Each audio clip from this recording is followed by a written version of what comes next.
Hello, everybody, and welcome to another episode of Exploring Avatar. This one's a little bit special. We have our first guest here on the show, and it is Robert from another YouTube channel called Pandora Explored. And I have to admit, before I even had my channel, he was a bit of a little inspiration months back before we even had the teaser. So I'm very happy to have him on board here with us tonight. And yeah, Robert, you want to introduce yourself? Hello, everyone. Yes, thank you so much for having me here. It's wonderful to be on the show. And again, thank you for the kind words. You two are an inspiration for me when it comes to content nowadays on YouTube and all of the other content creators that are making wonderful content for the universe. Oh, man. And of course, we have our, my co-host every week, Drew from Avatar Sequels. How are you doing, Drew? Great, Jerry. I just got to say, man, it's so great to have Robert on. I've been watching his videos for a long time and got to know him a little bit over the years, and I'm excited to do a podcast with him. Well, again, Thank you for having me here. It really is a pleasure to be here, and I'm really looking forward to diving into some Avatar content.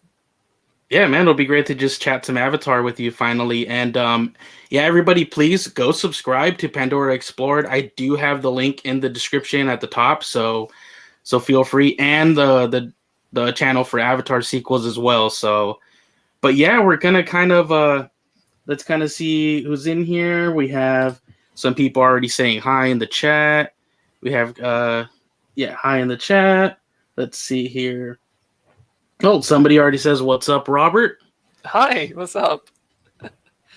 And as always, thank you for always stopping by and supporting us. Brianna Brown with hello, everybody. Let's see. We have Wicked Awesome full trailer that came out a few days ago. Exactly, man. Exactly. I'm still buzzing over it. And we're actually we did a full, like a special episode on Wednesday where me and Drew kind of dived into it, first thoughts, but maybe there's some more things we picked up, and it'll be great to get Robert's opinion on what he thought of it, and maybe stuff that he picked up that we didn't. So it'll just be fun to chat about that. No, definitely. It was a fantastic trailer all around, and I think it's brought so much hype and so much enthusiasm into the community and into the franchise. Yeah, for sure, man.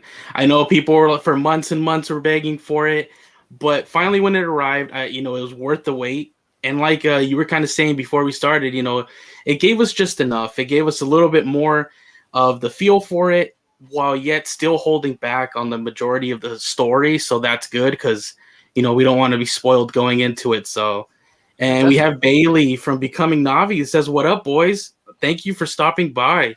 Thank you so much."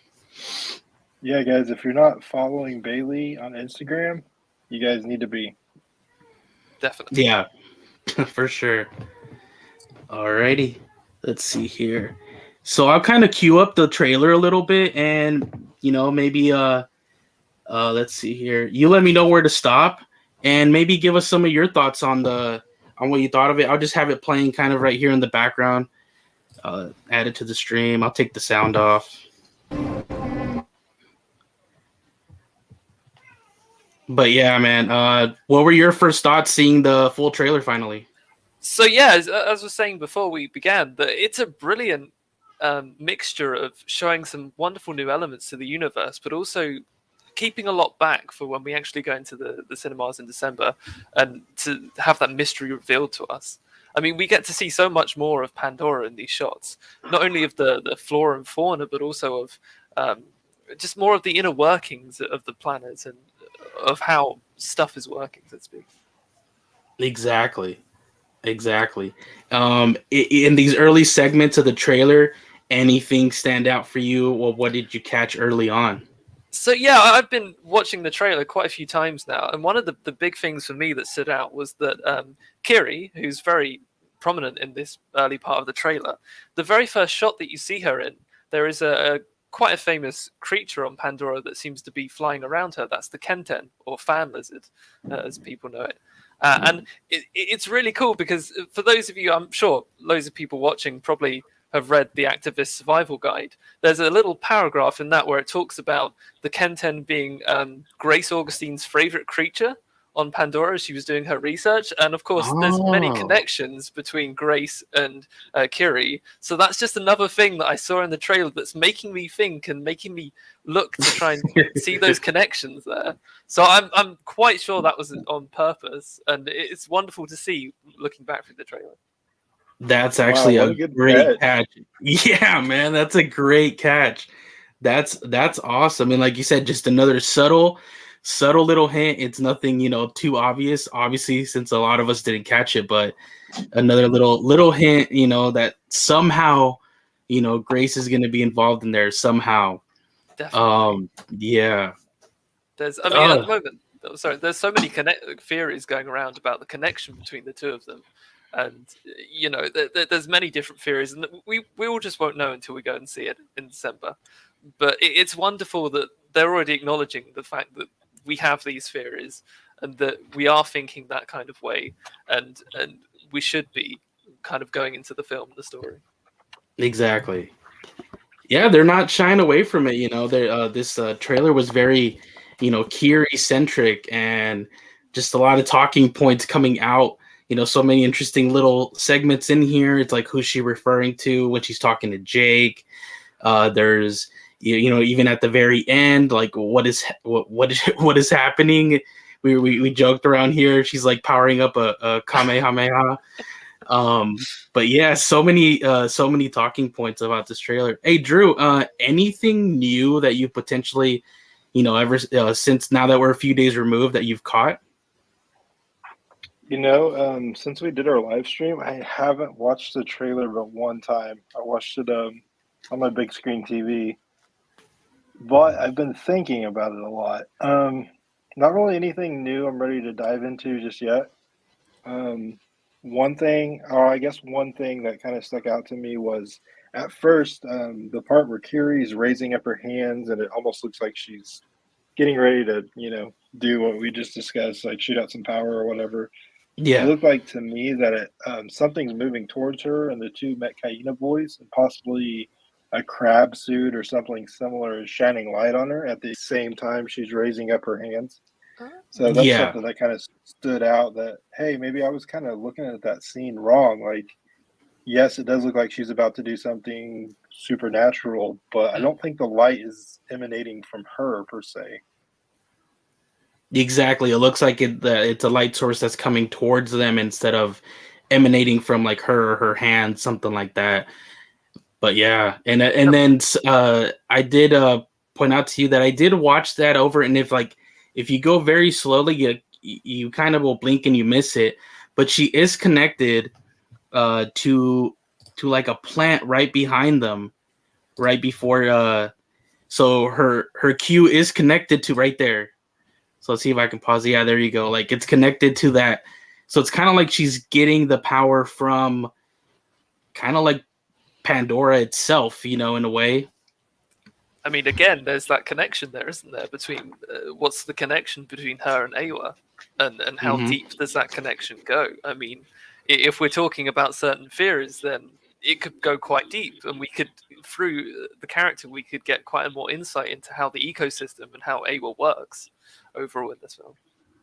Yeah, I was actually telling Drew that the more I watch it, the more I think it could dive into that whole Gaia theory, like Pandora itself. Like I don't know if Awa and Pandora would be the same, considered the same entity, Mm. but the Pandora itself actually being a sentient, like a sentient planet, like a sentient being, where now that would make sense why everything has to be so connected. Everything's, you know what I mean? No, I agree. There is definitely, even if it's not in the sentience as we would necessarily see it in our Hmm. world, there's Yeah, definitely a much more overall consciousness to it all, and maybe that consciousness is fueling this kind of continuous cycle of rebirth. yeah, You see it in the wood sprites, for instance. They're supposed to be these pure spirits, and they're very common in the beginning of this trailer, especially around Kiri. And of course, they're buried with the dead, and they help the dead go onto their journey to become one with Awa. So again, it's that more themes of rebirth and this continued cycle, and it just keeps making me think back to that and how that might play an important part in the story going forward. Robert, Yeah, something to add to that, since you just said that, the scene where Kiri's laying on the ground looks like she's maybe taking a nap, and you can see the power or some kind of forces emanating out, making circular patterns in the grass. That almost looked like it was coming out of the ground right there. Had you had any theories on maybe, is there a chance she's laying on Grace's grave, or I mean, had you thought about that at all? That's a really good theory. I hadn't thought about the fact of how she was in that area, but for me, it was more like that was representing the heartbeat that she was hearing, and perhaps that heartbeat is the heartbeat of the planet itself. Yeah. But I also feel that maybe that scene specifically there, perhaps that's the scene when we're first introduced to her in the film. Perhaps this is where, not necessarily she's found, but this is where the film will introduce her to audiences. And so you have this kind of mystery to her, and this heartbeat is only amplifying that for the audiences. Exactly. I have to also say, some of the questions, some of the theories we have, everybody needs to pick up the high ground when they get a chance. I know it's not super easy to get your hands on right now, but they do, even in Volume 1, they dive right in. Like, we get to learn some more about Kiri. And definitely not going to spoil any of that here, but I want everybody just to know that so they're aware. We learned quite a bit in there, so pick it up if you guys get a chance. Yeah, let me actually bring up the graphic with release dates while we talk about it. But yes, guys, like Drew and I kind of have gone through Volume 1. I haven't fully read it yet, but I know some stuff. But there are already major revelations just in the first volume. Like, I know we were, the last episode that we did, before the trailer came out was kind of hyping it up and we were talking about it. But we both agree that kind of like this even superseded what we thought. Like, for a Volume 1, we get stuff like he said about Kiri, Spider. It's kind of insane what we get just in that first Volume 1. I'm very much looking forward to diving into it. I still have yet to pick it up, but as soon as I can, I'm going to be diving into that. Yeah, it answers some questions, but it doesn't just spell everything out exactly. So I mean, it leaves you wanting more. It leaves you with more questions. I guess that's what good supplementary material should do, though. It should carry on certain mysteries and reveal enough to keep you interested, but also not completely spoil anything that's into the future of the franchise. Yeah, for sure. I agree completely. But I guess it explains why it comes with the territory of they keep even the description saying like this was the unproduced, or what Avatar 2 was going to be before he kind of shifted the timeline of events to where now we're going to start with Avatar 2. And we do kind of just in that first volume see like, wow, like, yeah, this is like very important stuff that they're already tackling just in that first one. So guys, call your local comic shops. I've been trying like crazy. I won't be able to get a copy until next week. I finally have, the date that I can go pick it up next Wednesday. But try calling your local shops around you. See if anybody did order it. Basically, what I've been getting from the ones I am calling is they didn't place the order for them because nobody really was requesting them. And it's understandable because, they're just local comic shops. They don't really want to carry inventory that maybe they didn't think they were going to, be able to sell. So it kind of makes sense. And I just wish they, just as a whole, this would have been advertised better, everything just kind of a little more clear cut. But yeah, if you can, guys, try to go pick it up. Because if you're waiting for retail, like we show right here, Volume 1, you won't get it till December 6th, even digital. So digital's not even available. Like those two are exclusive till December. It's always good to support your local comic book shops as well, especially in the time we're in where that industry is struggling quite a lot. So any way you can support your local comic book shops, please do. Exactly, and I think that's why they gave it the exclusivity. But I just wish they would have like let us know a little bit more, like that way we could have it could have been a boost to these comic, and it will be, because now we're trying to get the word out, like everybody go pick it up, it's required reading. But we will fully dive into volume 1. I believe we can announce that we will fully dive into it next Friday. So obviously we're gonna put spoiler tag. So if you don't want anything revealed, we're not gonna go through the full volume. We're gonna do like half. So we're still gonna break that up also into like 2 different episodes. But we will go into that. So if you can, try to secure it from now until then to kind of read it for yourself. But if not, if you don't really mind the spoilers, then come next Friday, not this Friday.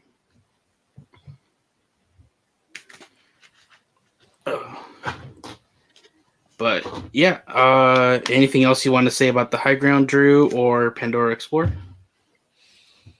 One thing that I wanted to add was that the cover for the second one shows Jake Sully with like a spacesuit on, and I'm not gonna lie, when I saw that, I was kind of shocked, like not really in a good way. As like Navi in space, or Jake's an Avatar, or kind of a Navi mix, whatever you want to call him. But that was very shocking to me. I really was hesitant that I would even like that in any kind of way. And I will say that in volume 1, it does touch on it, and the way it touches on it makes me really excited for volume 2. That's really all I'll go into, but all of my fears about it being weird or stupid totally went out the window. Okay. See, I had the same fears going into this. Upon seeing that cover, obviously, when you think of Avatar and you think of the franchise, you don't necessarily think of Navi in space. That's going quite into the sci-fi element, a bit too heavy there. But to hear that it's actually set up properly, and to hear that it actually has a proper meaning and a place in the universe is really good to see. Yeah, exactly. I feel like you. Like it's such a shock going from the forest of Pandora or even the oceans to a not V with a spacesuit on. I mean, that's a very foreign concept. Definitely. But I'll tell you what, I'm excited for it after reading volume 1. So, I mean, that says a lot, because they had to win me over. I was not willingly going into that. The tough crowd that is Drew. Here's a question for you both, I guess. Now that you've read the first volume and this has been set up quite well, would you be more open to the idea of seeing this in the further sequels in live action? No. I mean, there's some things that work better on a page.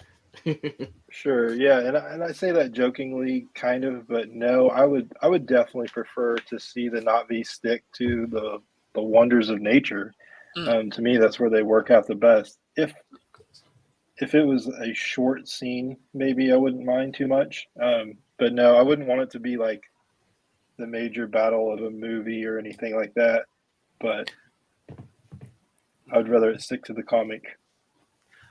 I agree. I mean, the core fundamentals of the franchise is nature and the diversity around that, and how we can protect nature, and the constant struggle between technology and nature, and how the two are constant opposites to each other. So I think leaning more heavily into the sci-fi route would kind of leave the nature side and themes of the story very vacant, and it might not begin to feel like Avatar at that point. Yeah, I agree. I think if they weren't careful, it definitely would feel like a totally different franchise. But I think if you were to tell me that whoever's asking the question knows for sure that it is going to happen in a future movie, then I would say I would trust that it's gonna I would trust Jim, and I would trust that it's gonna be kind of like Drew was already skeptical before going into volume 1, and even just in that first volume, it kind of won him over a little bit.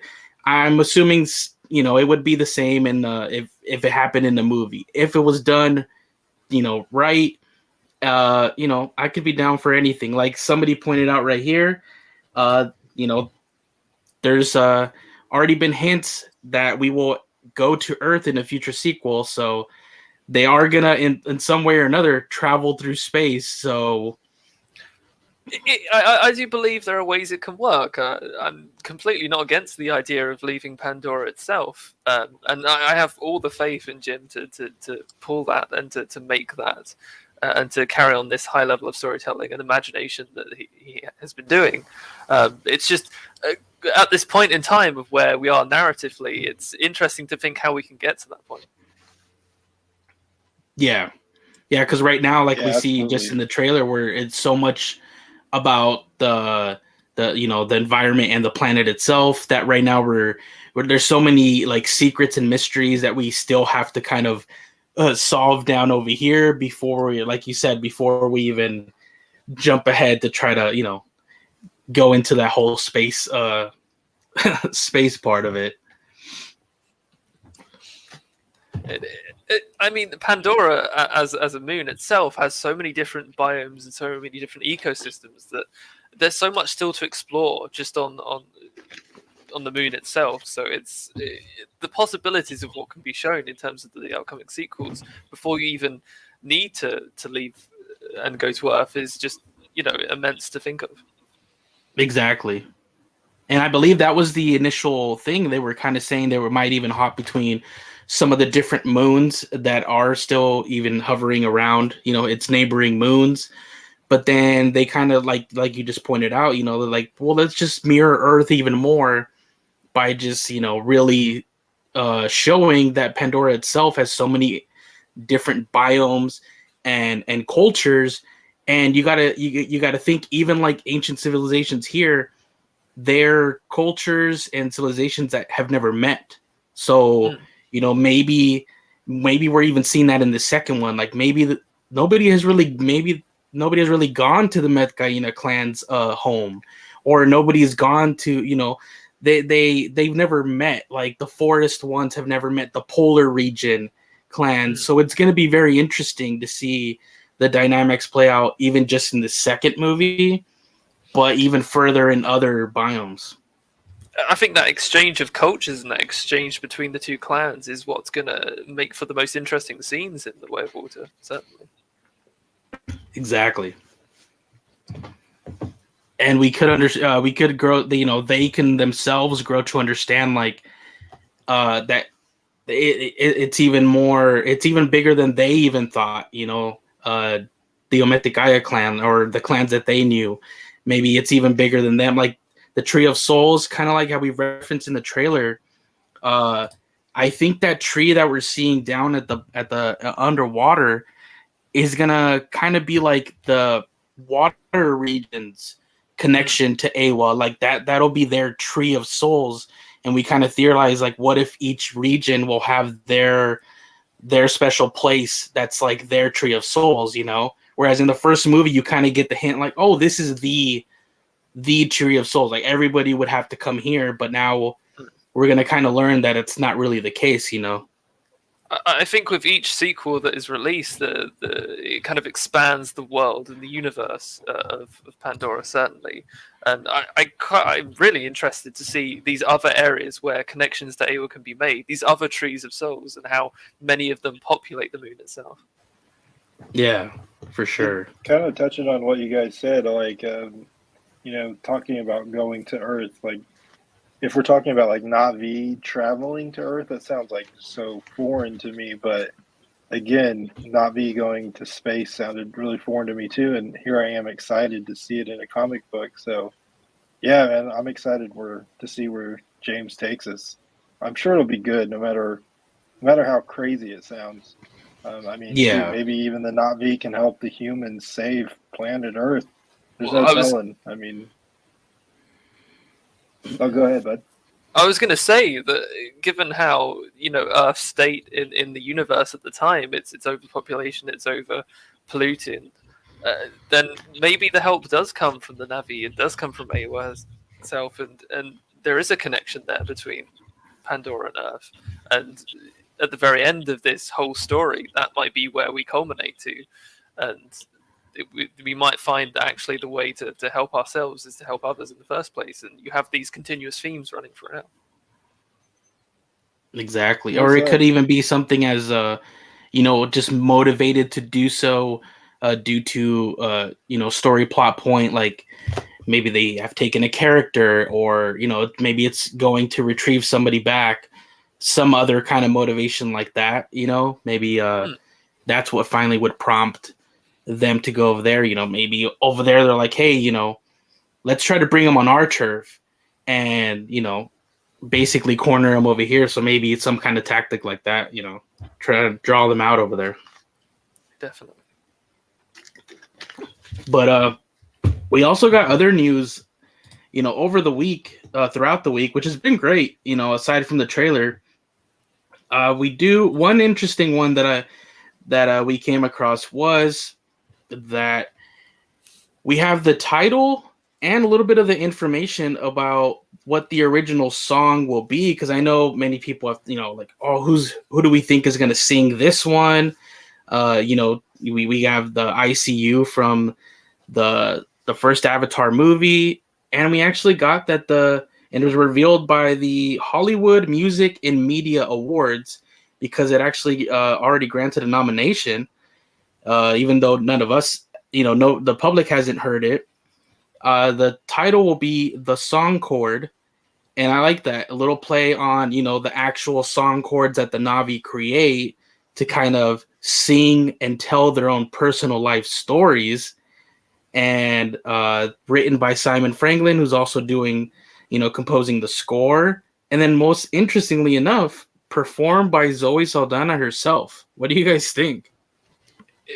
Seeing this was amazing, to be honest. I mean, from the first film, ICU is a powerful song. It gets to levels of power ballad at the start. And so seeing the new song for The Way of Water and actually having it performed by Zoe Saldana is wonderful. But it also leads me to thinking that not only with the name of the song being the song chord, as you said, in Na'vi culture, that's what they use for telling histories and telling stories of the clans. Yeah. But could this song be an in-universe song? Could we see this actually being sung by Neytiri herself to her children? Is that where the connection between Neytiri and Zoe Saldana singing this could be? I've seen many people ask that. Yeah, like ever since we've put that out there, and this has kind of come out. People have been asking, like, will we see a little piece of it in the movie first, and then we kind of get the full version of it through the credits? I don't know. Like, yeah, like, will it be an in-universe actually Neytiri singing, or just a little meta, and it's just Zoe Saldana singing a song that wasn't in the movie at all? That'll be interesting to find out. Could this song be her recounting to her children the history of all of the events of the first film and what's taken place beforehand? And then could that song then be added to the very end with the conflict between humanity and the Way of Water? And so that's when you get the full song at the very end after it's been added to? Yeah, and I know a lot of people with this trailer have gotten the vibe that it's hinting, at a dire fate for Neytiri. So I kind of told Drew, because Drew in our last episode, he's in the camp of, he has a sign made, Neytiri dies, we riot. So he's got it ready. And I told him, I was like, I didn't personally get that vibe from the trailer. I didn't. But I told Drew, I was like, maybe this can add a little fuel to that fire. Is this Neytiri's song chord? I mean, it would kind of be weird that she herself is singing it, but like it would make you even more emotional after the movie if definitely. She does pass away during the movie. Credits start rolling, and you have Zoe Saldana singing Neytiri's song chord. Don't even put that out there into the world. You're a horrible person.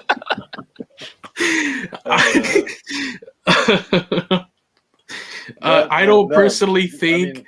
I don't think she's gonna die. So I just have to mess with Drew. I have to. That's poor horrible. Drew. That would just ruin the franchise for me, all right? But no, seriously, I mean, those are great ideas. I mean, anything can happen. You never know. I mean, there's going to be high stakes. We know that. I don't think Neytiri's going to die, at least not yet. But like you mentioned, man, if they could take the song that kind of defines this movie and also work it in to her character Neytiri singing it at some point in the movie, to me that just adds so much more credence to the song, just makes it that much more powerful. I would love that so much. Yeah, and it's just ripe for them to do that. Like, you have the actress, singing your song, and it's like she plays that pivotal character in the movie. It's just set up right there to maybe have her sing a little bit of it to her children. Like, how powerful would that be? You'll get the full ballad version of it after or once the credits start rolling. So that would be awesome, man. But yeah, man, I was like, I really love this news. I was like, we could have gotten somebody, a very well-known, singer and everything. But I think like we were just hinting like, hey, this could have much more of like an emotional connection that, maybe another singer that can be amazing and great in their own right will just not give you that connection that this could have, if it's done the way we kind of hope and think. We even have a question here, like for Brianna Brown, can she sing? I don't personally know. I think I've heard people say that she can. I don't know if you guys know. I suspect so. I did some research before this into her previous singing, if she has any songs out there, and I couldn't find anything. But she's a very talented actress, so I imagine singing goes with that hand in hand. And so I imagine she's much more capable for singing this than anyone else would be. Exactly. That was actually my very first thought was, wow, she can sing too? Like, what can't she do? What can't she do? I mean, that's awesome. And I would say she can, or there's no way they would let her do this. I mean, if she couldn't sing, there's no way. Yeah, like as much as, it could just have an emotional connection and everything, I don't think Jem would be like, yeah, let's just go with it, even if she can't sing. I just don't see him, doing that. No. And Montano here says, we'll find out. We'll find out. Very true. Definitely will. Very true. Yes, we will. I think it's a perfect pairing, to be honest.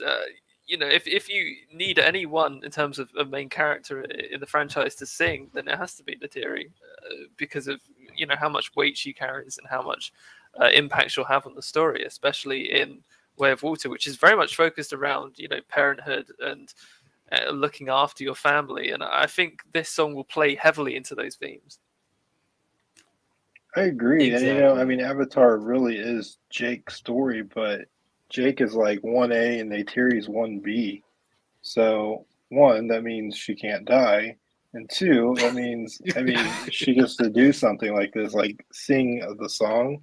Like that, to me, that's such an honor to let her do that. She must be super talented.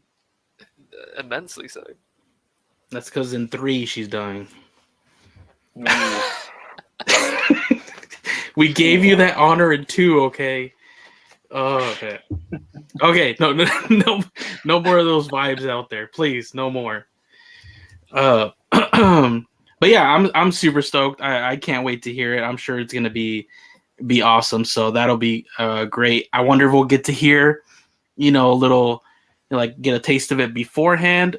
I don't remember did we get to listen to I See You before the movie came out?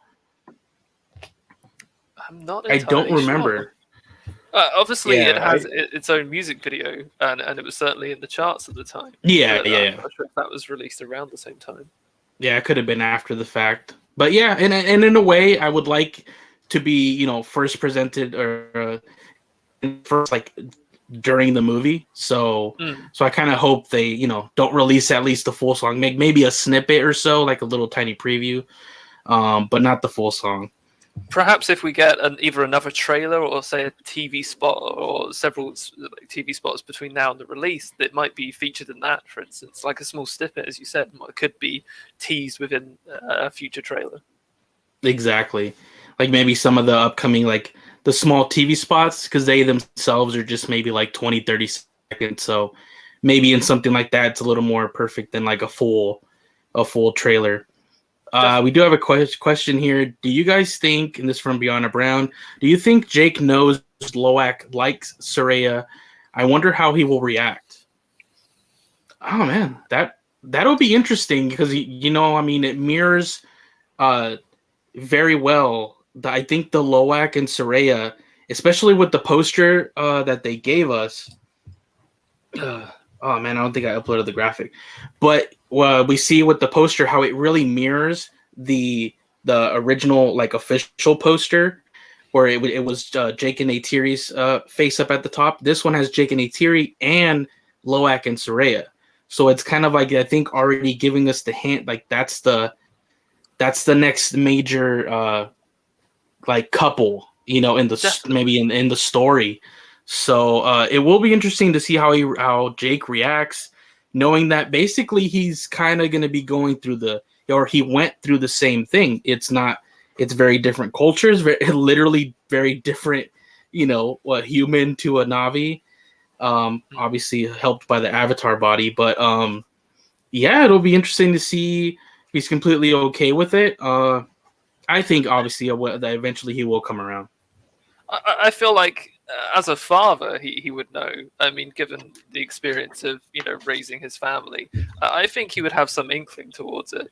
How he will react by it is difficult to say because it depends what his relationship is with the Metkayina clan and how at the time things are between them. Because obviously, from what we've seen, when they first find sanctuary with them, there is some hostilities between them because of how different their cultures are. So it's trying to bridge that gap between them. And I think that's going to be a key fundamental here in the story. Exactly. What do you think, Drew? I have to agree that I feel like if anybody would understand Jake Wood just from the crazy ride his life has been, and from what I've seen so far, I feel like Tonowari has a deep respect for Jake. Yeah. And I mean, they're obviously, just from the trailer, we can tell they're going to battle together. And I think Jake's only going to prove himself even more in battle. So I think it would be a match that both families, if you might say, or the Metkayina people and the Sully family, I think it'd be just a match that they would both accept. I mean, that's pure speculation, but hey, and one more thing I wanted to touch on was we were talking about ICU. I looked it up. It actually came out on the 3rd of December, 2009, so just before the movie dropped. Oh, okay, okay. Interesting. And it was produced by one Simon Franklin.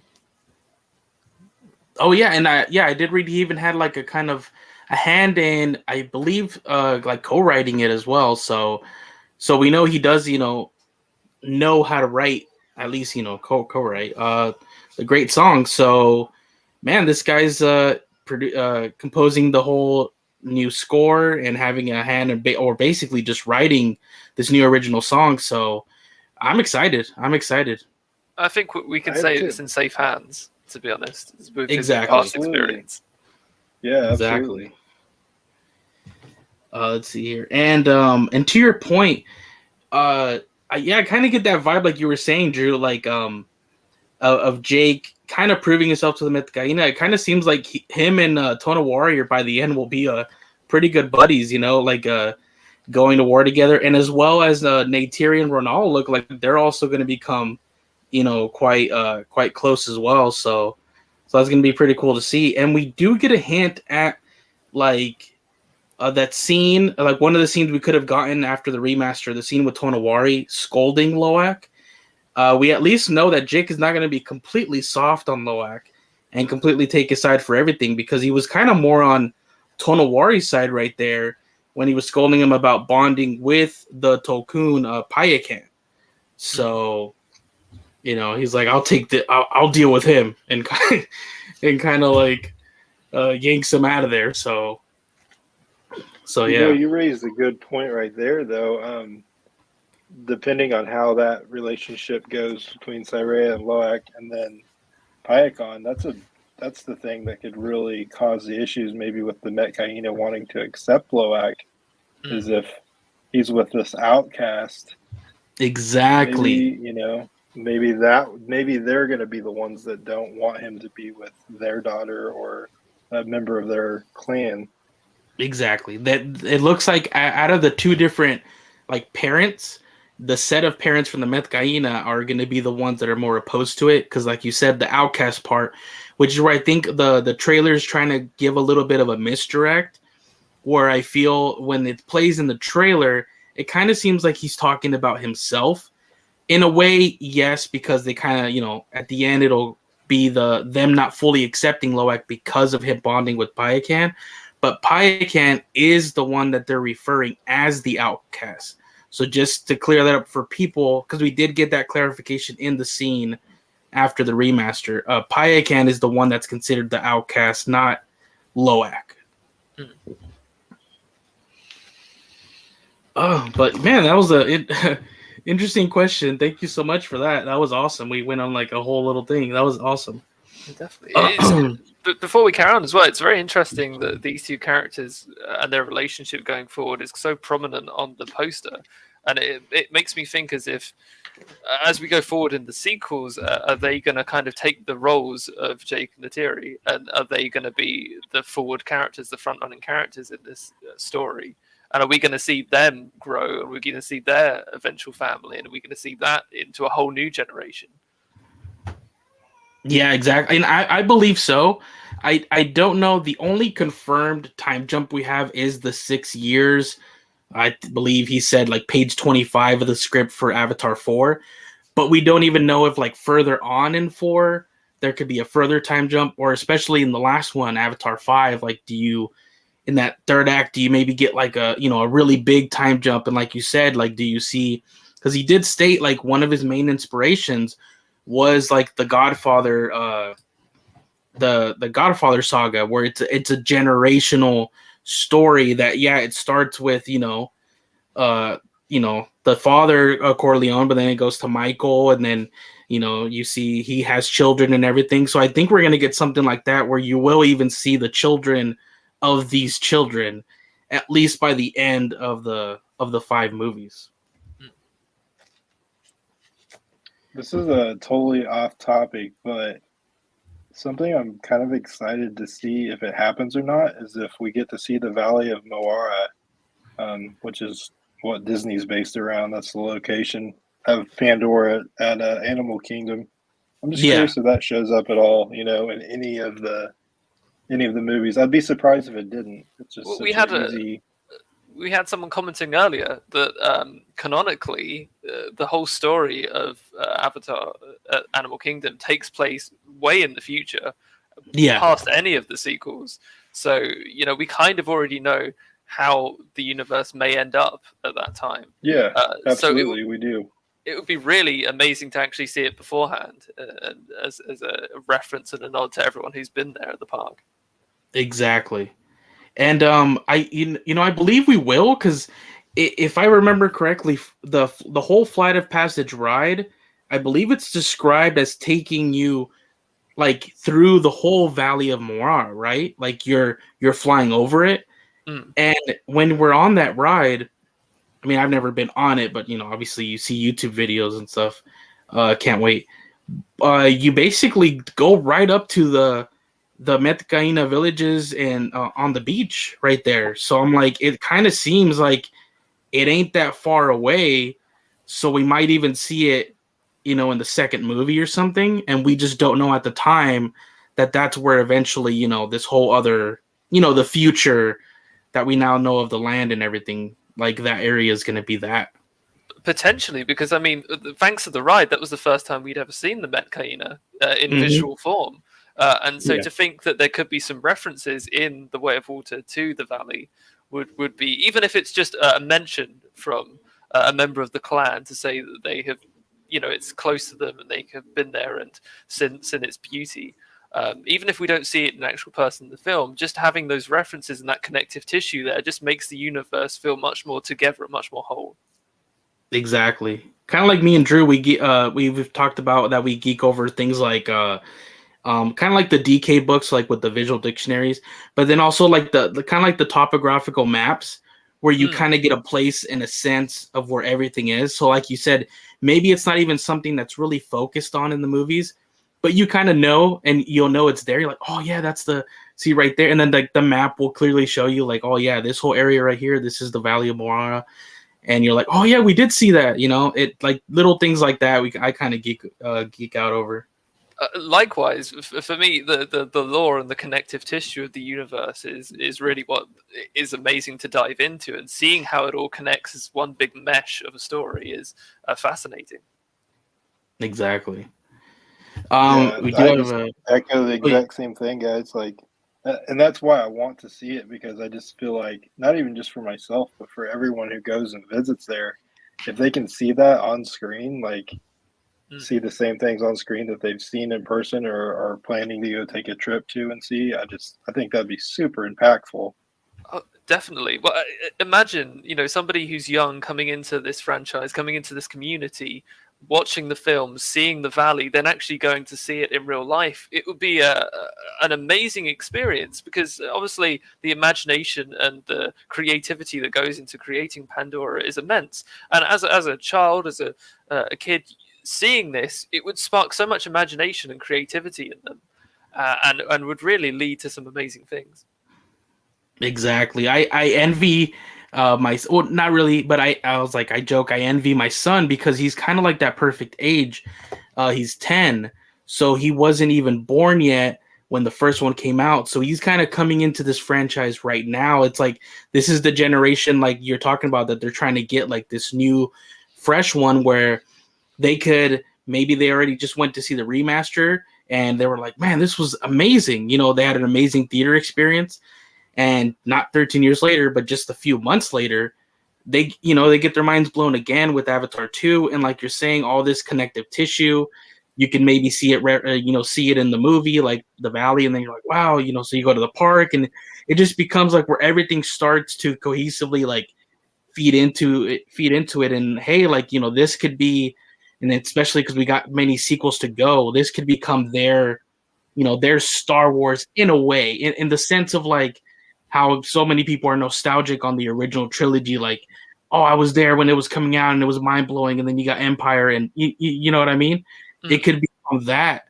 So it just, that for generations to come, we kind of like can solidify it with like that generation that's out right now. Well, that's the thing, isn't it? Like, the future of the franchise and the future of the series is with the younger generations and building the community. And at the end of the day, the more the community grows, the better it will be for everyone. And we all benefit from that.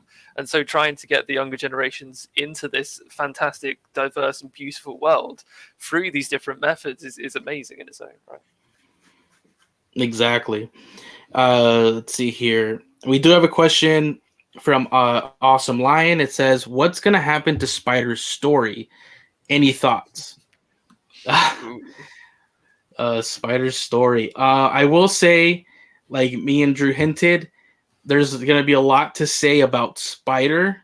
So a lot of things will be revealed. So come back next Friday and we'll really dive into, because I'm telling you that High Ground Volume 1, guys, like, I can't believe like this information's out there, or this comic is out there, and it's just, it's crazy. It literally confirms a lot of stuff about Spider, so we can't really touch on it right now too much.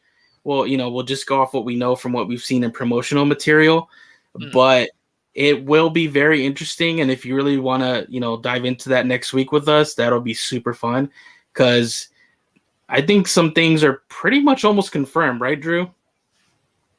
Yeah, and that's not like Jerry being a tease or anything like that. It's just, we don't want to ruin it. But it is.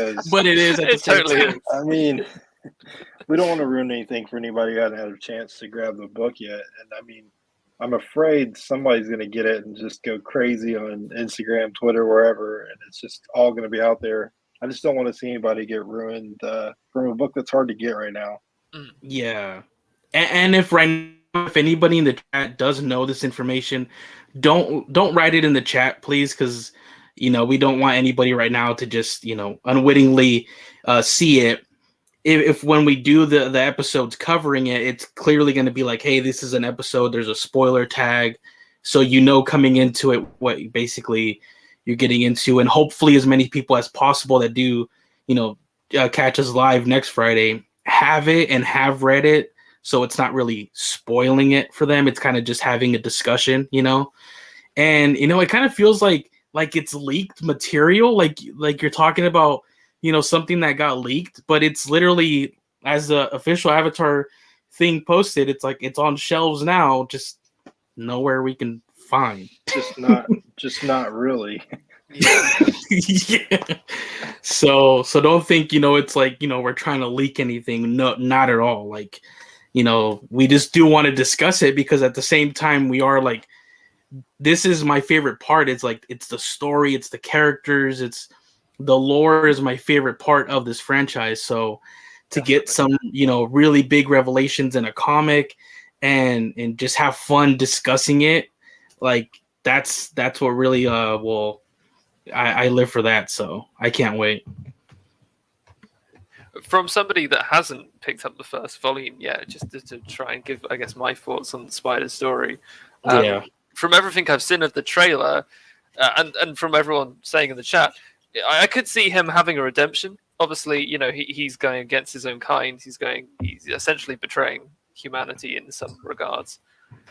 But I could also see it going the other way as well. I could also see a fake redemption arc. You feel like he might become redeemable, but then at the last minute turns, or something happens that makes him turn. So for me, really, it could go either way. And I'm very much looking forward to diving into High Ground and actually seeing all this information you guys are talking about, and really breaking down what that could mean. Exactly. Yeah, I think that's a good point too. And like two of the people we're most curious about right now are Kiri and Spider, and I love that the High Ground didn't waste any time jumping into both of them. And again, it doesn't just lay everything out. Like, you're still going to be intrigued. You're still going to have questions after you read it.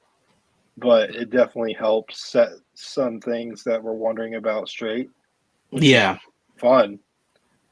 It just paints the picture a little clearer, and in some little corners of that picture really clear, but you still don't get the full picture, and that's what's still going to be intriguing going into the movie itself. So like Robert was saying, hopefully this doesn't completely lay everything out, and you still have that sense of the wonder and discovery, just going into it and discovering it in the actual major films themselves. So definitely. But from what we've seen, I would say that even now I'm very confused about, like, especially that scene. Drew and I were talking about it the last episode. In the trailer, when you see the burnt Metkayina village, at least, a portion of it, we don't know if the whole thing, and you do see him there walking, we're like, we really hope that it's that he's completely there against his will, didn't have a part in it, things like that. What are you guys' theories on that right now, Robert? Like, do you like that, seeing him right there?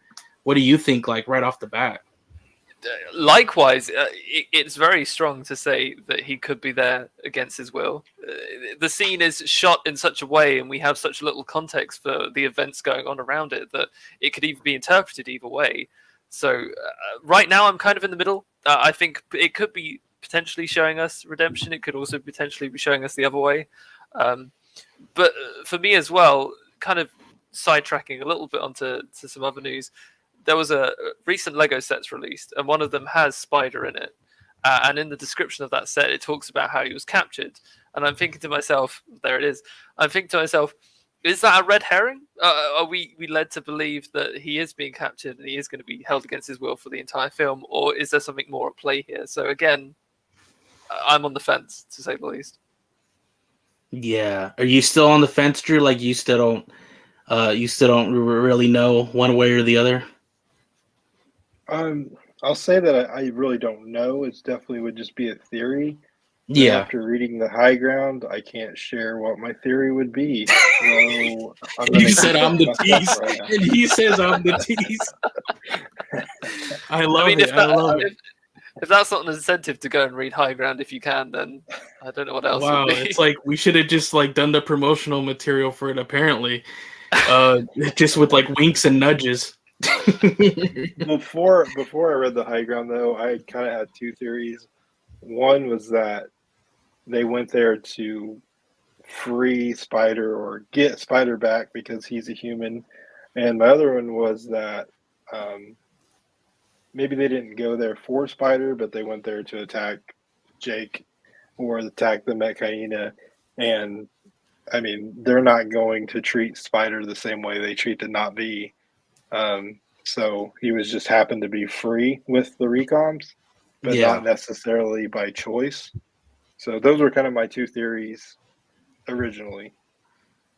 Like we were kind of saying, like, you know, he's in a position where what could he do? You know, like maybe he was still like powerless to really stop what was happening or anything like that, or like we said, you know, really had no involvement. And like you said, just what they did is just not treat him like the Navi, have him down, you know, on the floor and in chains. They kind of still allowed him to walk freely. So, perhaps yeah. that's kind of a misdirect as well. Perhaps, you know, he is still being held captive, but for him, his way of survival is by cooperating as much as he can. Yes. So it looks to the outside world that he is working with them, when in actual reality, he's still trying to work against them, but in a more subtle way, in a way that doesn't necessarily mean that, you know, he can't help anybody else. Exactly. Yeah, and that's a great point. I mean, that could be even a plan that they hatch together. Like Jake could say, hey, you know, they're coming. There's a good chance they're going to overrun us. Why don't you go willingly with them and pretend to turn on us, but in the end, help us while helping yourself. Be that inside person in the recon. Right. Yeah. I like that thought. Yeah, it's a good theory. Because the only dialogue we do know from, you know, from D23 in a scene between Jake and Neytiri, we do know Jake was worried about them having Spider, because I guess there they talked about that they have Spider and that kid knows everything. So they were worried, you know, that he might divulge a lot of information to the RDA, because as he states, you know, he knows everything. So, but hopefully, like you guys say, if, you know, the script is flipped, then he kind of just maybe divulges information back. So I guess we'll see. But obviously, like we said, come back next week and we'll be able to really dive into that even more with like more concrete evidence. So but now that we're on this topic of the Lego sets, we also, you know, we got, I believe, 5 of them revealed. So this was the first one. I believe that's the Mako sub, and then obviously Spider and the Recom Quaritch in there in the sub, and and 2 Navi figures that are trying to rescue him. Let's see here. Well, what do you guys think about this? What was that? I said that right there says a lot. Just that photo. I mean, that could be interpreted in many ways, couldn't it? It definitely could be. Could he be a hostage in that sub? Could he be piloting it with Quaritch? Who knows? Oh my God, he's the goose. He's the goose to Quaritch's Maverick. No. No, we already finished Top Gun. We're not doing this. I mean, honestly, story-wise, this could be immediately after what we see in that picture for that little clip of the Metkayina village. Maybe this is how they left with him. Like you guys said, maybe he's a prisoner, or maybe he's helping the recoms now. There's, no way to know for certain. We do see in the, not this trailer, but the teaser, we do see that it looks like he does manage to escape, and he is escaping with, I believe that was Loak, right? Both of them jumping in that scene in the teaser where they jump into the water, because it looks like it's the launching point of these Mako subs. When we saw what it looked like in the art book preview page, that's the exact part of the Sea Dragon mothership where it holds the Mako subs. They kind of jumped out of that. So maybe that's when he's finally escaping after being captured for probably like the majority of the movie. That's an interesting point. Do you think he will be captured for the majority of the film, or do you think it will only be taking up a quarter of it? I think he'll be captured. At least the obviously not the second half of the movie, not the third act, but the second act. I believe that's all him captured, and obviously not the first act because you have to be introduced to him as part of the Sully family. But I believe it'll be first and then third when he's with the Sully family, and I believe all of second captured by the RDA. My theory, my theory.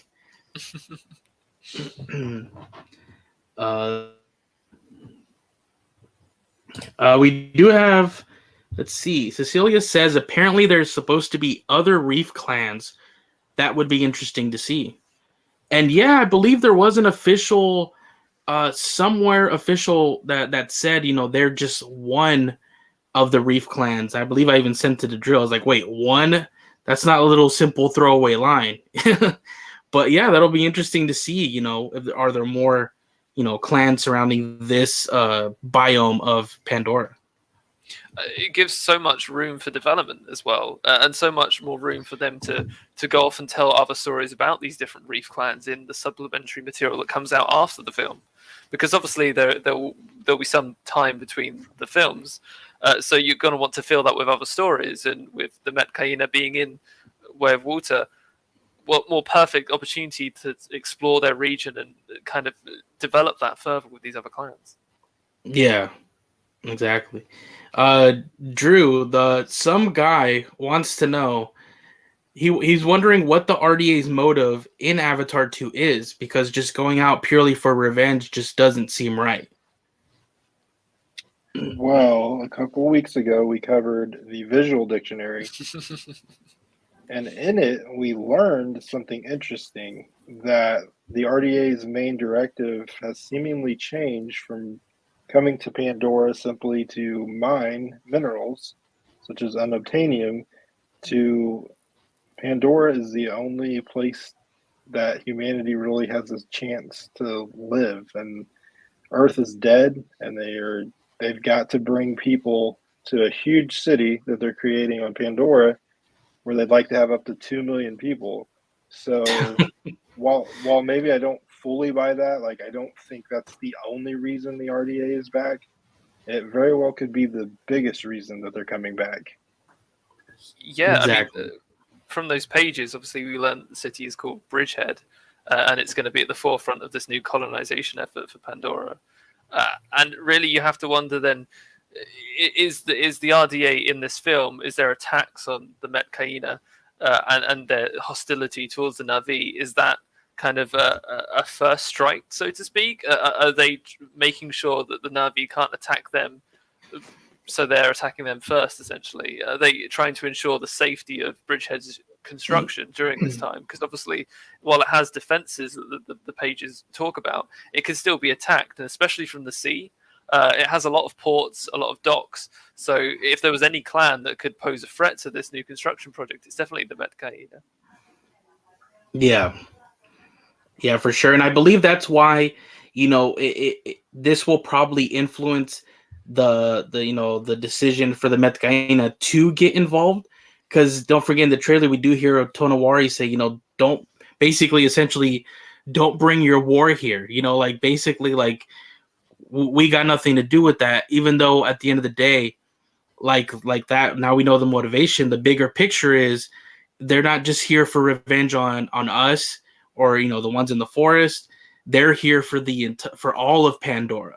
So essentially, they'll probably come to realize with them, like you said, with the city being placed so close to bodies of water, we're going to see that they're starting to damage probably like the ocean ecosystem. There's probably like a part of it near the city that is maybe like dying or being very polluted and things like that. And obviously that could reference into talking about the actual what we're doing to the oceans here on Earth.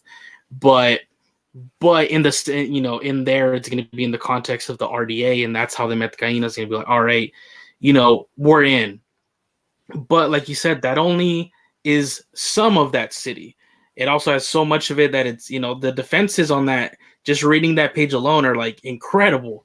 Obviously, we don't side with the RDA, but just see, reading how they thought everything out, the 2 mile radius like kill zone around, and even making sure it's completely like deforested, and they even spray so that the plants don't grow back, so that Awa herself doesn't have it basically is unaware, it becomes a blind spot in Pandora.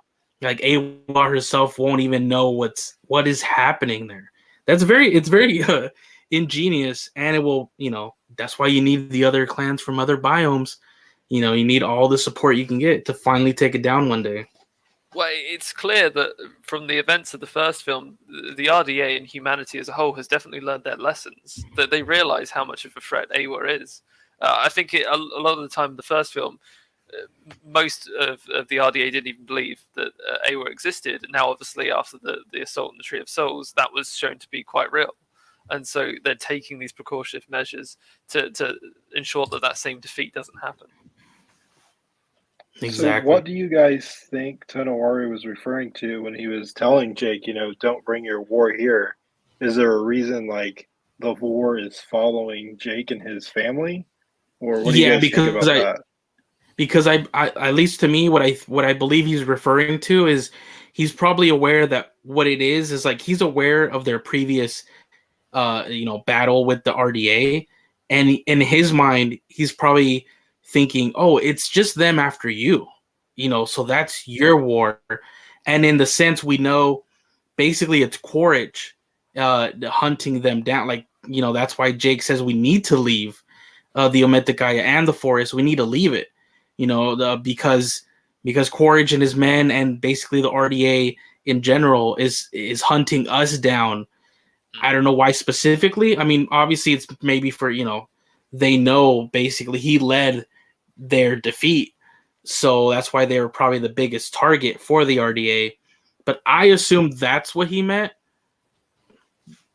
I know what he meant because I read the High Ground Volume 1. So tune in next Friday. Ladies and gentlemen, we will end the episode here. And obviously, apparently, you can just come back next week because we got nothing more to say. I'm just kidding. No, it is something that they do touch on. And again, you don't get it all explained out, but you do get a little bit more of that. But I wanted to hear what you guys' thoughts were before you really made me talk all that stuff, and you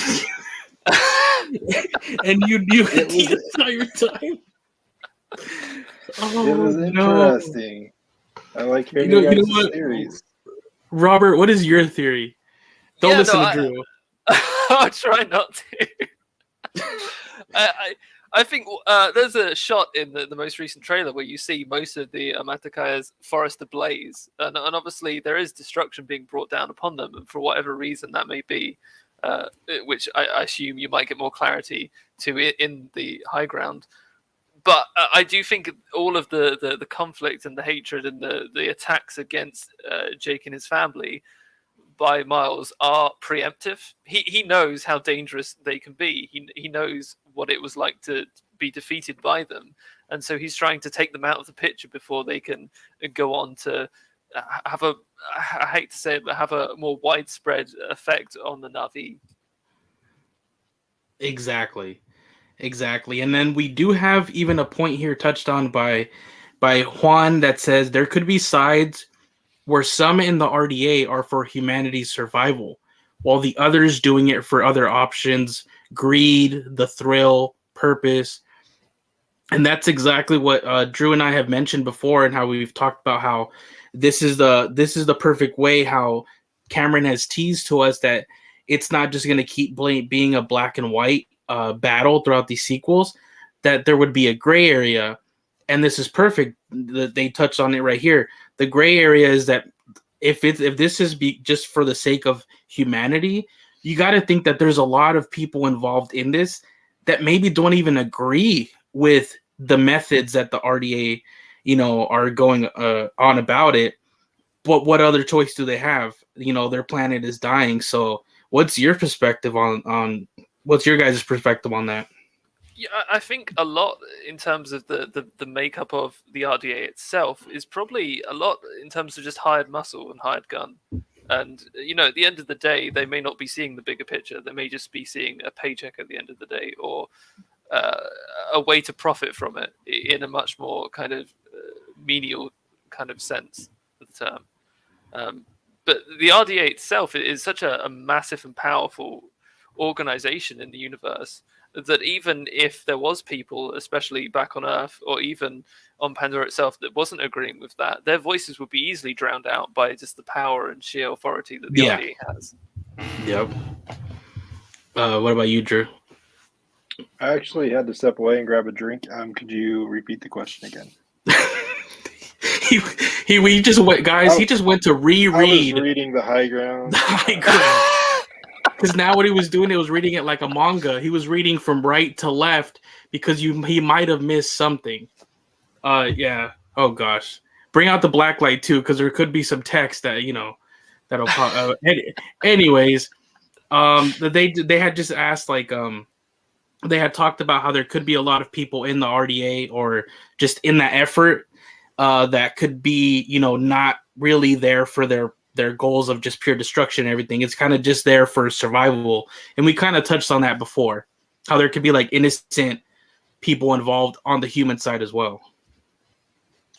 Yeah, and that's kind of exciting, right? I mean, always before it's been like humans, RDA, same thing, bad, Almost all of them are bad. There's a few good apples that help out.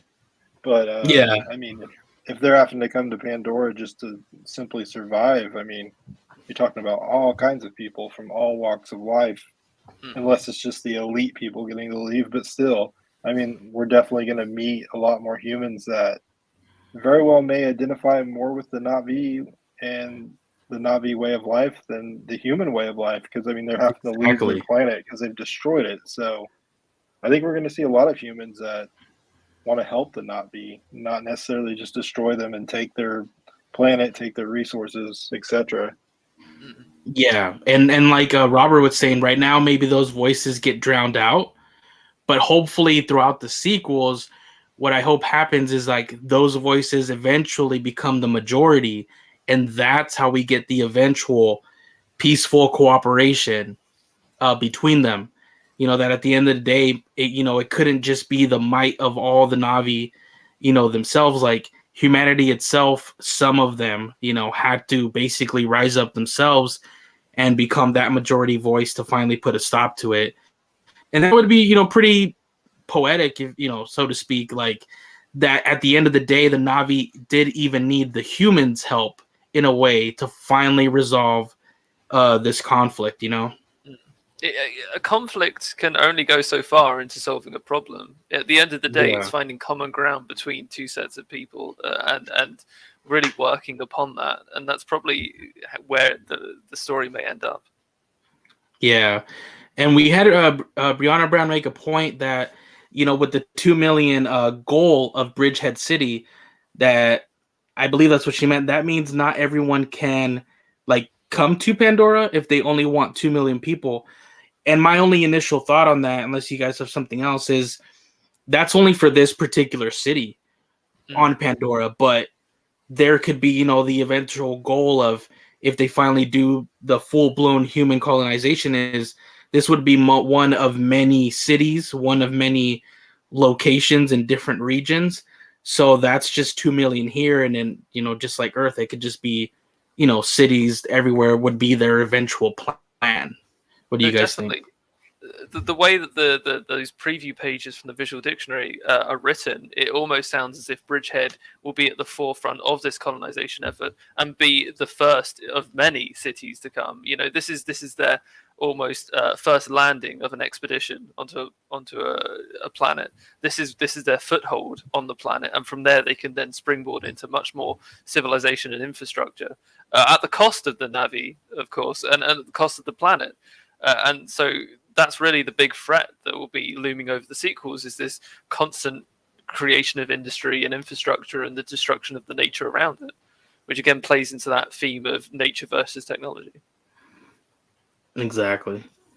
And here we have Brianna Brown saying, maybe some of the doctors and the scientists are the ones that could be that voice, that becomes the majority. Because we even saw in the first movie, the doctors and scientists are, they get drowned out by the the muscle, basically, so to speak, even in just that first movie.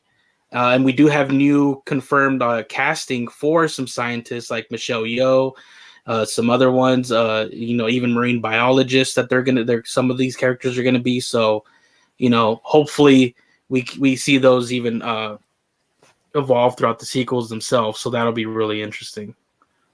It's interesting to think what happened to most of the scientists and doctors that stayed behind at the end of the first film, and as you see in the final few shots of the first film, not everyone leaves when the RDA is essentially defeated. So what happened to them? Did they stay and make a life for themselves? What is their story, so to speak? And I wonder one day if we'll ever get that, and how that will also impact on whether or not they can have an impact on these future sequels. No, but I think we're all in luck though, because we're blessed with the presence of Drew, and he knows and he holds this information. So Drew, please, unless you went to get another drink. Would you like me to enlighten you, or no, I'm just kidding. I'm just kidding. But seriously, the high ground actually touches a little bit on that. Not specifically like scientists and doctors, but yeah. You will get to see how people are living. I'll just say that in general, which is awesome. Exactly, because we even just we brought it up in a recent episode. We were like, what has happened with even the ones we know that stayed behind before? Norm, we haven't seen Norm. Max Patel, like you said, even other ones that at the end there, some of them stayed. We haven't seen a sign of those yet. So yeah, it'd be interesting to see, right there, like he said, you can kind of get a hint of what's how they've been living, what's been going on, and obviously in the actual movie, hopefully have some surprises there as well. Definitely. Yeah, and I mean, that's what I was impressed with. I think the most about High Ground, just in general, is there's a lot of questions I had about a lot of things, and I mean, sure, it doesn't answer all of them, but it definitely gives you a good feel. I mean, you can tell that this is like a third of the script from a James Cameron sequel. Like, there's a lot of detail in there. There's a lot going on. There's a lot you wanted to know that you get to see. So, honestly, I can't say enough about the book. Like, if you're a fan of Avatar, you need to get your hands on it at some point. A must read for sure. Exactly. And like Brianna Brown says here, I really want to read the comic. You guys are just teasing us. She mentioned earlier in the chat, I believe, that around her there aren't even, comic shops that she can go to. So for anybody that is in that kind of situation where really right now you'd be stuck waiting till December, it's why we kind of want to, present you guys with 2 episodes, breaking up each half of the volume 1. And these upcoming 2 episodes, so please, come back and kind of like just enjoy it with us, and we'll fully dive in together and kind of, hopefully even bounce some ideas, against each other, because it might not fully explain everything, but we can get a better picture and just have fun chatting about it. Let's see here. But we did get some more of these little sets. We can just run them really quick. We do have the Lego sets of the ones pertaining, obviously, to the Way of Water. So we have one here. In general, what do you guys think about these Lego sets? Did you guys like them? Did you, Robert, pick up anything from the first wave?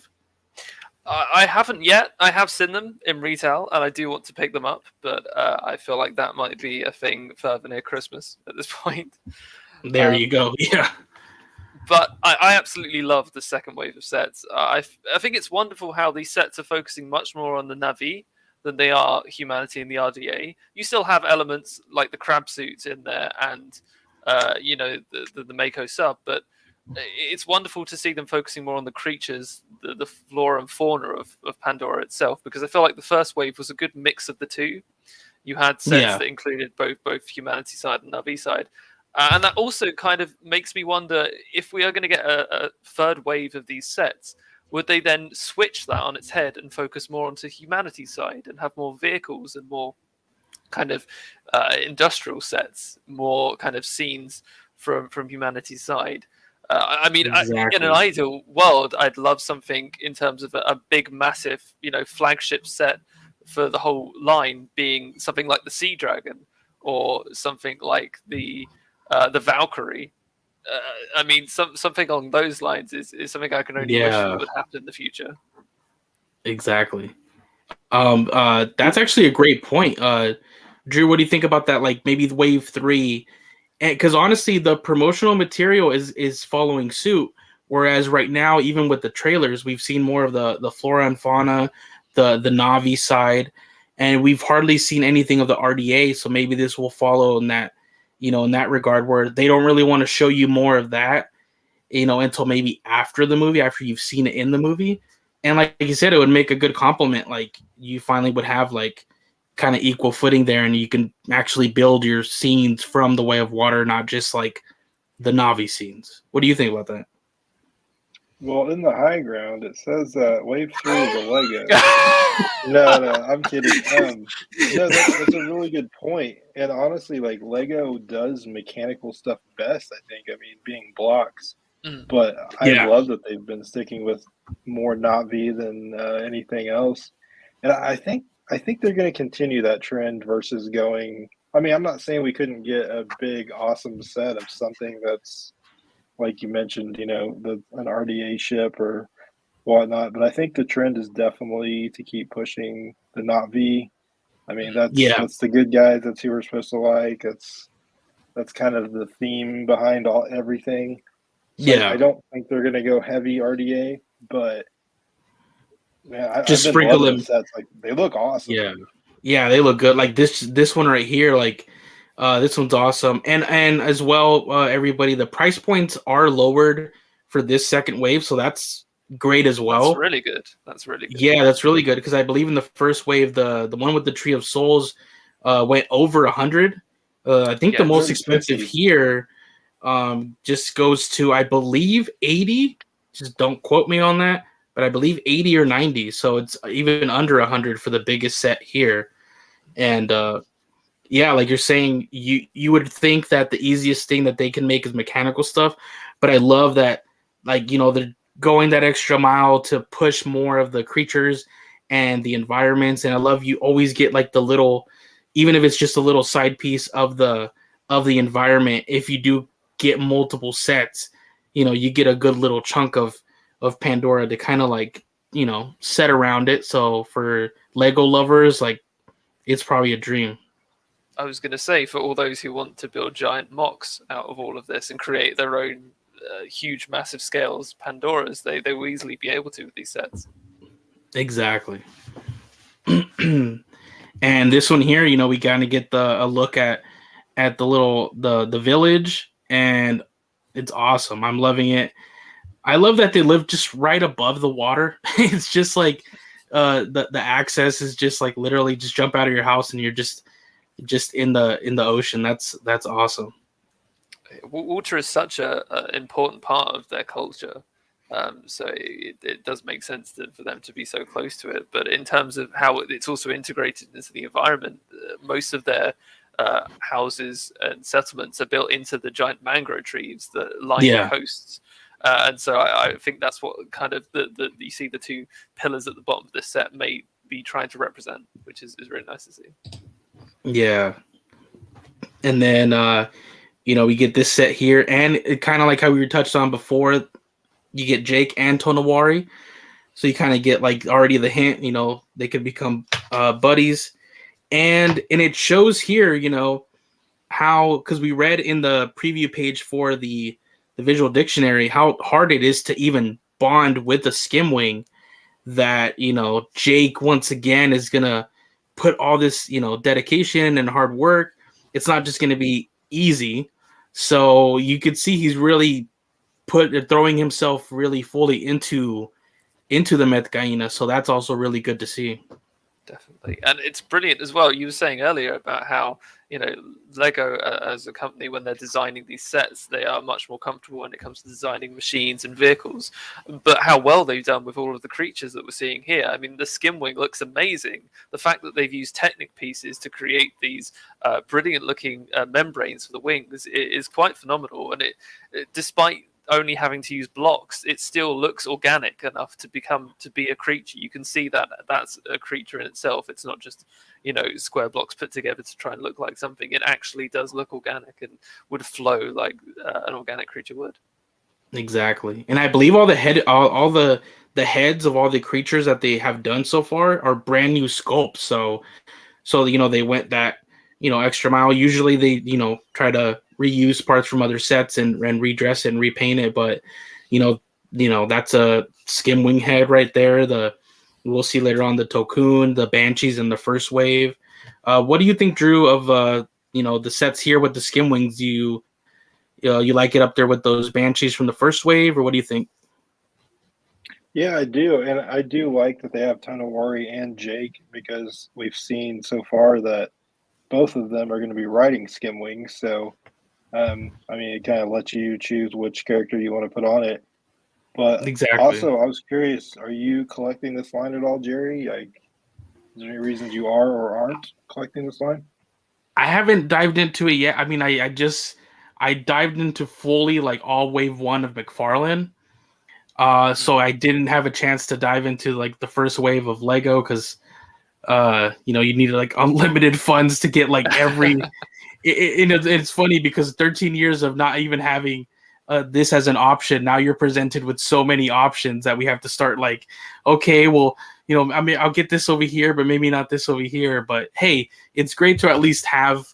I love that the options are out there because this could serve either for super hardcore Lego fans that are adults, or even younger kids that are into Legos themselves. So I think I will be picking some of these up for my son for Christmas because he wants to build. He has seen these people build like Lego cities and everything. So I've already have the blue tiles down because that's where we're gonna put all the the Way of Water sets on the water. So and he has the green tiles for like the forest. So when we do start picking them up, I'm sure that's gonna be pretty fun to like set everything up and have it displayed pretty cool. Yeah, that sounds like it'll be a ton of fun. And if you remember, they're one of the first things that really was coming out, one of the first merchandise things. So, like, I was really excited about them at first, but as you said, still am. But there's a lot of options out there right now. Exactly. And we'll even touch on like real quick right before the end, like even another further option that we got revealed as well. But here on the one of the second to last sets here, this Elu set, I love it. We get Tsireya and Neytiri, and we get the Elu, which so far I'm loving all the designs of these creatures: the Elu, the Tulkun, the Skimwing, and I love the Elu's basically like the dire horse of for the Metkayina, as the Skimwing is like the Banshee. And now from that preview page, we actually know they actually share a common ancestor, the Skimwing and the Banshee. I want to see that. I want to see that common ancestor in the future. But specifically on this set here, I love it. I love the new sculpt for the Elu head. I love the characters, and like you said, still just making, even though they're blocks, still kind of make it look organic with the Elu there.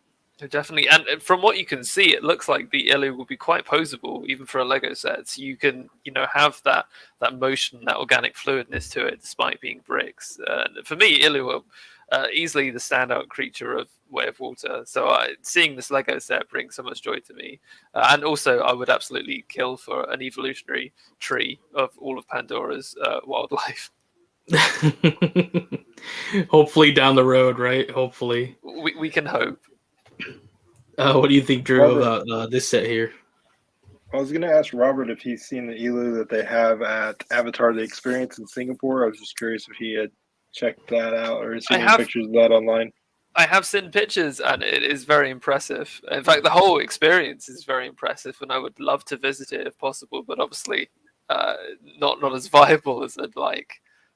Right. But Yeah, we're in the same boat here. yeah, Yeah, but, and we were talking about how a lot of this the elements they have there, how we would love for them to integrate it, hopefully in the future, sorry, to the the Animal Kingdom Park, the Pandora World of Avatar. Just even something as just the statue of a creature, even if it's not animatronic and it doesn't move, I feel it would add so much more just for walking around it, because everybody, that's what they do there at the Avatar experience right now, and it seems incredible seeing the Prolimerus, the Thanator, or not Thanator, the Hammerhead. They're kind of like full size, even the Navi. So hopefully some of these elements, especially the animatronic Banshee, that looked incredible. That has blown me away this week. I think that was one of my most favorite things to just watch and take in. The animatronic Ikran was stunning, to be honest. And if I mean the Disney parks, when it comes to animatronics, they're up there with some of the best, and they could easily implement that into the world of Pandora Animal Kingdom, and it would, I think, just add way more to the experience. Because as you're saying, so many things in the Animal Kingdom park are just statues or are just stationary objects, but they still add so much depth to it. And in fact, a lot of creatures first appeared in the park, which have then become in other pieces of media throughout the franchise. So it's kind of interesting to see how even something such as a small kind of creature in a pond that you walk past and may not necessarily know has become integrated into the universe in such a cool way. Exactly. And so hopefully, I think somebody had mentioned to me that the animatronic Ikran that we saw was actually built on very early blueprints of one that was going to be in the Pandora park, but I'm obviously I don't know for sure, but I wouldn't put it past that actually being the case. And I know that they did stop, there was like at the time budget cuts, and they never actually built a third ride, because the third ride was actually supposed to be the big e-ticket attraction, which is what they call their big big budget attractions. It wasn't even supposed to be Flight of Passage, but they only ended up building two, and we have seen that Flight of Passage honestly ended up being it. Right now, most people call it the best ride in the entire Walt Disney World Resort, not just in that land or Animal Kingdom park. So I'm like, it gets me to wonder, like, what was that third e-ticket attraction that would even have superseded to have been considered to be more exciting than Flight of Passage? There's so many possibilities when you think of that. Could it have been a dark ride? Could it have been a coaster with animatronics? Into that, it was supposed to be a roller coaster. Oh, wow. Was it like an indoor one, kind of like a Space Mountain type of thing, or was it like outdoors? That I don't know. We don't know. I'm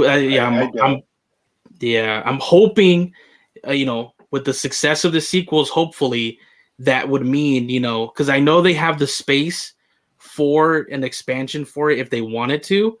So hopefully, AWA willing, they the sequels are very successful, and we even get a expansion to that park and get another ride, and hopefully even some elements sprinkled from the sequels themselves.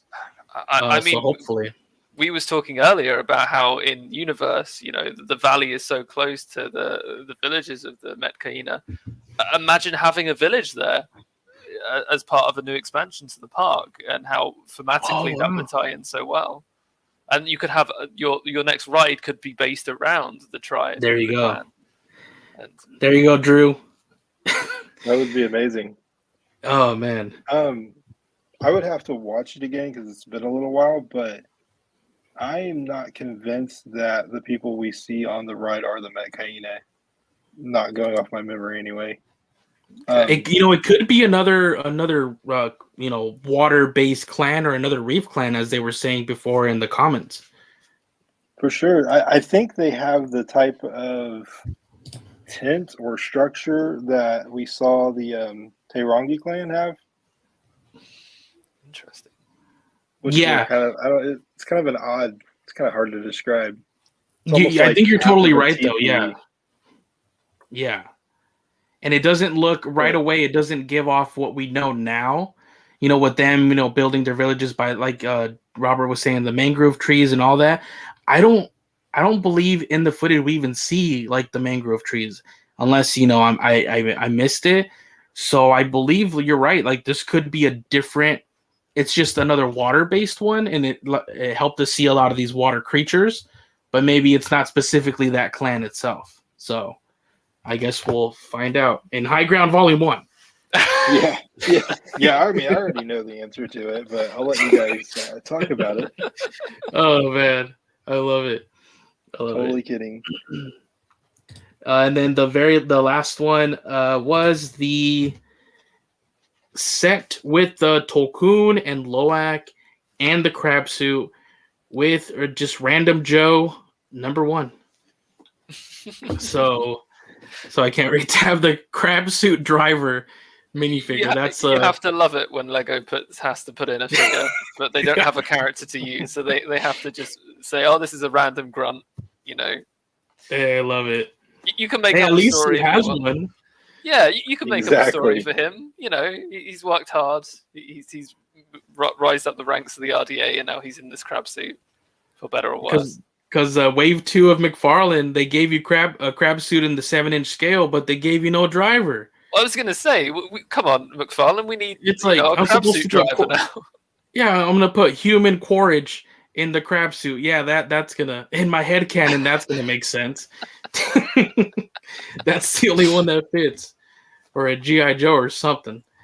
But yeah, again, this set right here, again the brand new scope on the Tulkun, and actually, I don't have the image here, but it revealed, and it did. It wasn't confirmed until I saw the trailer because I was like, maybe that's just a weird Lego thing.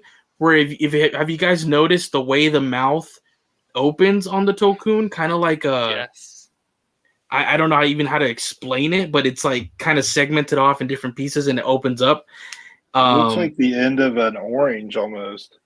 Like as weird as that sounds. I was going to say, that's an amazing analogy. I was going to say it reminds me of something from another franchise. I don't know if anyone is familiar with Halo and the elites in it and their mouth structure in that. Yeah, there you go. Very much of the Sangheili from that. Yes, there you go. Better than saying it orange. More like Arbiter. That you can get a good look at here on this Tulkun is where you actually would attach your queue, like to its crew, or I'm not sure how you say that, but it's like underneath and kind of back. Yeah, it's much more near to the tail than it is to the front, which is very different from most other biology when it comes to the fauna on Pandora. So I guess it's those, as we've seen them, in some official material, the long tendrils, or kind of like at the time they kind of look like long whiskers at the time. I guess that's what it is right there. So it's very interesting. I wonder if they're that long because that way, maybe like he can ride it, unless you're never gonna actually ride it the way we think ride, like actually be, sit on top like you basically ride every other creature on Pandora. So I don't know. Maybe you're just supposed to swim alongside it, basically. Potentially. Yeah, since they're they have such a close bond with the Metkayina and they're like sentient beings. Yeah, it might be something totally different, like you're saying. Find out in Volume 1 of the Oh my God. No, everybody, they don't. I think that's false promises that you'll see a Tulkun in High Ground. Oh gosh, but now that you bring that up, that is another like mystery and another interesting thing that I really want to see play out. Like how, they talk about this close relationship. They consider them, I believe they said cousins, or they even have spiritual brother or a spiritual sister Tulkun. Like each Metkayina Navi, as they pass their Ikni Maya, they get assigned their spiritual brother or sister. So it's, and we kind of saw in that trailer, you see the baby, being born and come up, from underneath the water, and the Tulkun is right there. I think Drew was the one to point out, is that its spirit brother or spirit sister Tulkun that they kind of get assigned to it, and they're present at their birth. It'll be very interesting. they're very much revered in their culture. Certainly, we know that much. And as you're saying, that they're an integral part of life, both from birth to death. And so it's interesting to see how that will work in terms of the context of the clan in general. Yeah, exactly. And in the trailer, we see them swimming with, Tonowari as they're obviously riding to battle. They're not, I guess, supposed to kill or allowed to kill anymore. So it's going to be interesting to see. I guess they're going to plan on helping in other ways, or maybe they're going to break that rule. I don't know. I don't know. That one that we see jump out of the water looks like it's about to crush some RDA soldiers. So I don't know. It does. I'm like, I don't think he's gonna make the full jump over the ship and just be like, I was just scaring you, bro. I was just scared. Perhaps that comes of the bonding though between that Tulkun and Loak, and that's right. Because obviously this outside influence is now going to be on them. So perhaps that's why that Tulkun felt more likely to fight, because obviously the bond works both ways when it comes to. Exactly. So you heard it here first. Avatar is going to teach us that killing is okay. Oh my god. Maybe. No, people. Drew with the contra. Oh my god. No, you're an outcast if you do, okay? You're an outcast. No matter what Tsireya says, even if she sees you, you're still an outcast. She likes the bad boys, all right? And lastly, we did get another line we can dive into. I surely will, because this is what's the most. We collect Funko Pops, and we've been waiting so long because we're like, come on, Funko makes, pops out of every IP that is out there right now. So it took a little longer than expected, but we did get the first wave of these Avatar Funko Pops, and they're going to focus on the first movie, which is good, just like the Lego and the McFarlane toys did as well, which is nice because, like everybody has said, what if people getting into the franchise for the first time, they get to basically buy merchandise from the first movie, and then segue in naturally into getting all the other ones from here on out. So, but first thoughts, guys, what do you guys think about the Funko Pops? And are you into Funko Pops? Like, do you collect them? Personally, for me, no, not so much. I don't really seem to collect them in general, but I do love the look of these, and they may even be tempted to pick one up and start collecting them. I love the poses that they're in as well, especially in Neytiri. Very dynamic poses, which is always good to see, especially on a Funko Pop. But also for me, seeing Turok in the first wave is immensely exciting, because the possibilities going forward of what we could see from potentially a wave of the Way of Water. Could we see Kiri on a Ilu? Could that be like the big focus of wave 2? We'll even get Payakan. I mean, maybe we will. I mean, Taruk is a big boy, so. And I love it. I love this the way they look. But Drew, what do you think about these pops? I think they look really good. Funko Pops are kind of one of those things where it's like, it just depends on the IP whether I like them or not. And it's not because they're Avatar. I just think these look so good. Yeah, really. They really pop the realized colors and everything. I never realized how much that third scratch on Quaritch got close to his eye. I actually had to look at a normal picture of him. Like, wow, he almost lost his eye. Totally off topic. Oh yeah, for sure. Funko Pop kind of showed me that, hey, it's kind of exaggerated a little bit, but it's interesting. At first, when I first saw it, I thought maybe they had only given us one scratch, and I was like, wow, they just gave us one, and they really exaggerated it. But no, you're right. Like, we do see the other two, and then looking, and you're like, wow, actually, when you do look at it, that is the case. So, like, wow, thank you, Funko Pop, for pointing something out. The amount of detail into these is quite astounding, to be honest. I mean, you're seeing, especially with the Navi, the kind of hints of the bioluminescence as well in terms of their patterns and everything. It's quite astounding.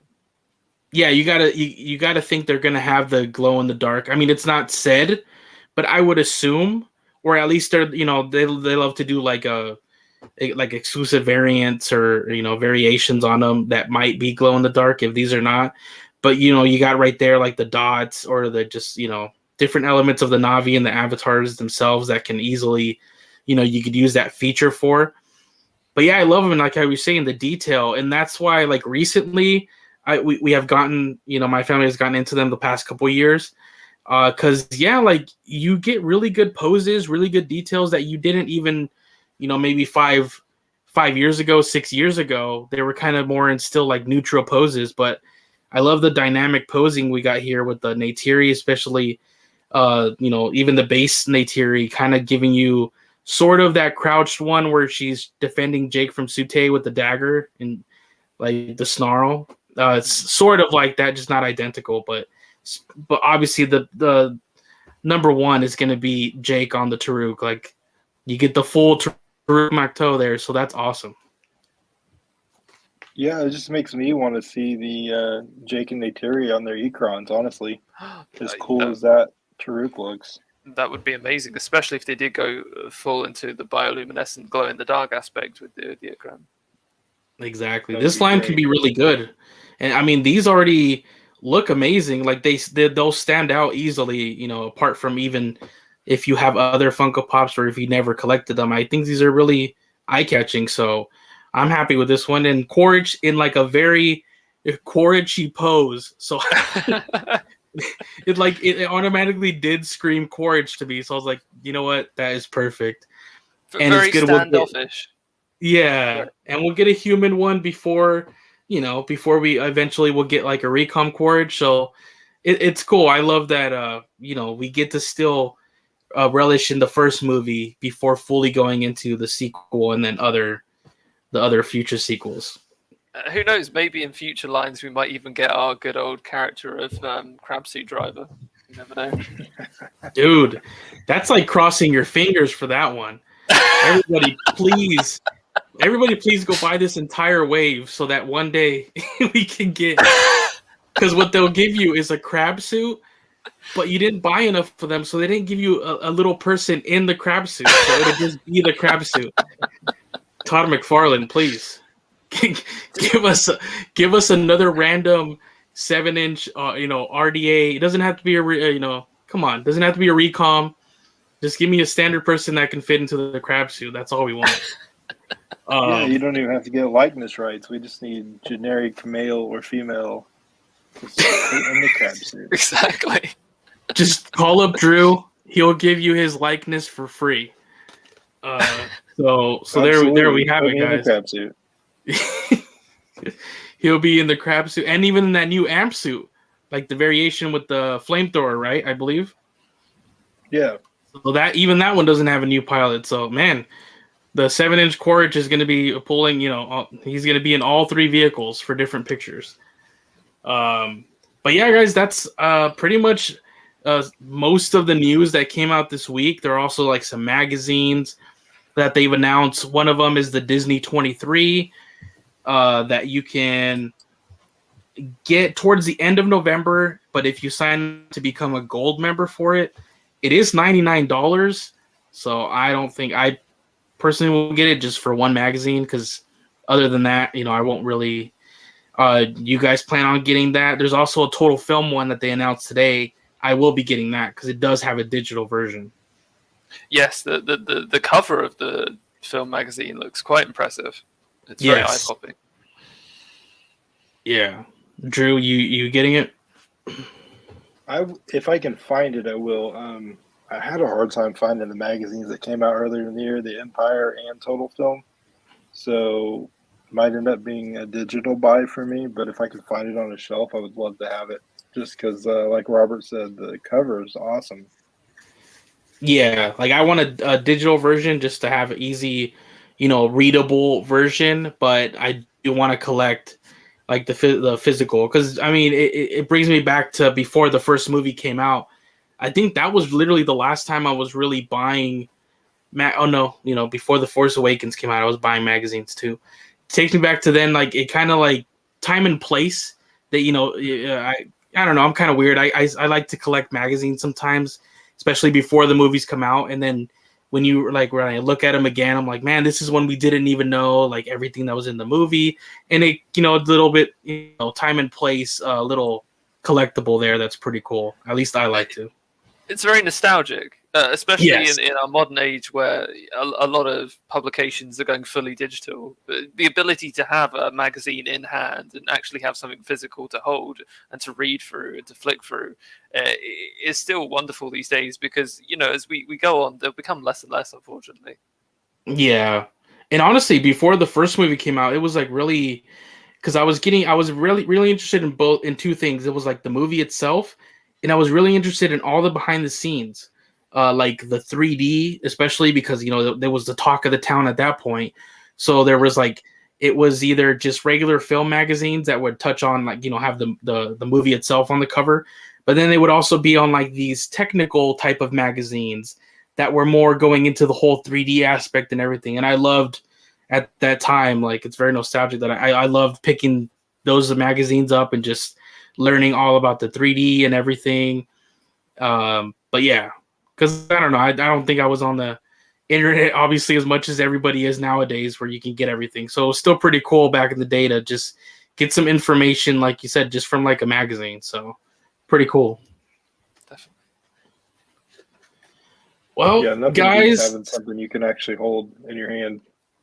Yeah, exactly. And right now these will have information, once the movie's out, none of these are going to have information we don't know, but it still is kind of exciting every now, to right now still get a few paragraphs or an article, a cover story on revealing little tidbits that we don't know. It just makes it a little more exciting as we, lead into the movie itself, like finding little tidbits here and there or behind the scenes, little interesting facts. So I'll be picking that one up next week on Thursday. That's when it releases, everybody, for the total film.